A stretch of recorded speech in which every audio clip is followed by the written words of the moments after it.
partir de 1959, le général Schall monte de grandes opérations qui visent à démanteler complètement l'organisation du FLN et à détruire les katibas de l'ALN.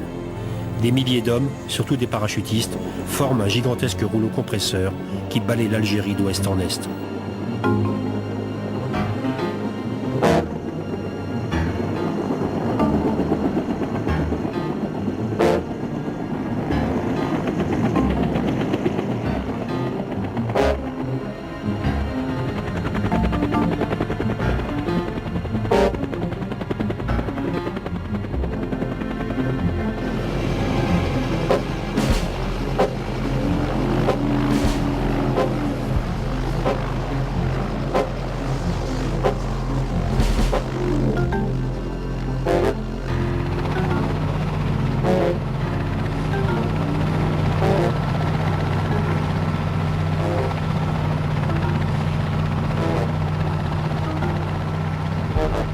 Les combattants de l'ALN qui réussissent à échapper aux tenailles se réfugient dans des endroits escarpés où il faut les poursuivre. C'est le rôle d'unités spéciales, les commandos de chasse, composés de quelques dizaines d'hommes, le plus souvent des harkis, qui connaissent bien le terrain. C'était des types gonflés, parce qu'ils allaient en pleine zone, quelquefois occupée par l'ALN. Ils entraient dans des mechtas, ils se faisaient passer pour des partisans de l'ALN. Ils avaient des laissez-passer qui avaient été pris lors d'opérations à l'ALN. Ils les présentaient aux gens. Ils se présentaient comme des félouses, comme le commando Georges.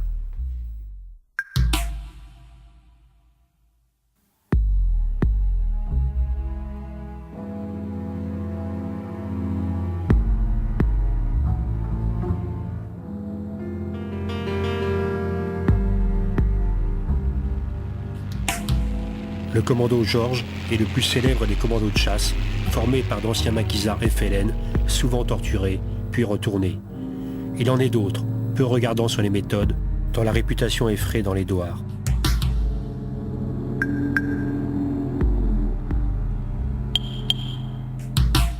Ce lieutenant, il m'a raconté des choses effroyables sur la manière dont il faisait disparaître les individus suspects. Il m'a raconté comment il faisait, et ça je vous donne ma parole que c'est absolument exact, ce sont ses propos textuels.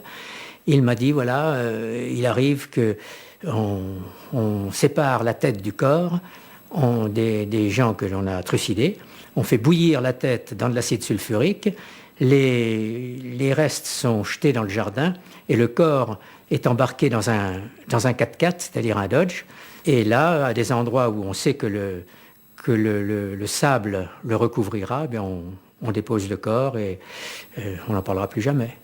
C'est ainsi que moi j'ai su qu'il y avait des gens qui avaient disparu de Biskra.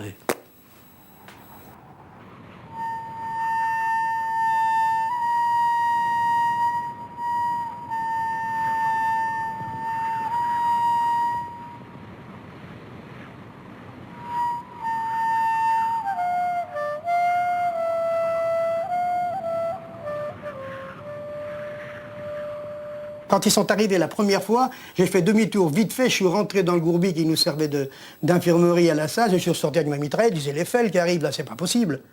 Je les ai vus. Ensuite, ça tabassait. Vous avez vu faire quoi? Alors, tuer. D'abord, première chose, il faut aller crescendo. D'abord, ils rentrent dans le village. Ils rassemblent les hommes, mais avant de les rassembler, ils les prennent un par un. Le couteau sous la gorge, tu me donnes tes sous. Déjà, ils pillent. Ensuite, ils viennent à la Djema, ils sont réunis à la Djema. La Djema, c'est? La Djema, c'est le lieu, c'est notre mairie. C'est le lieu, pas notre mairie, mais le lieu de rassemblement. Le lieu de rassemblement, bon. Eh bien, là, les hommes sont rassemblés là.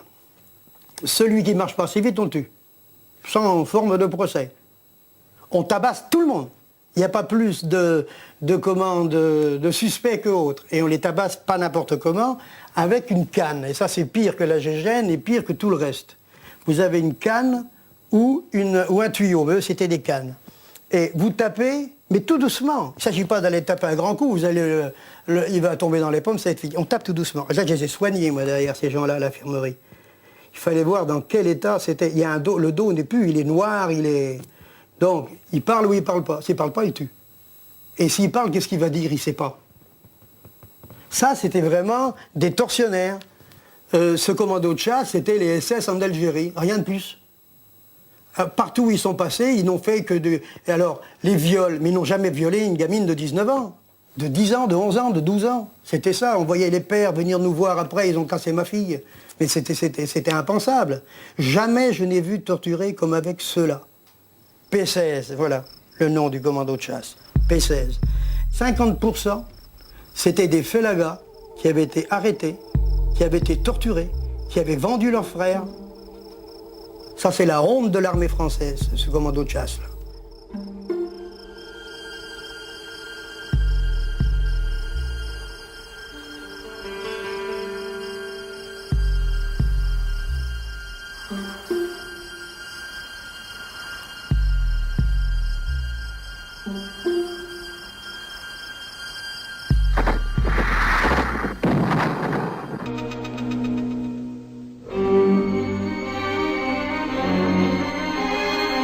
Thank you.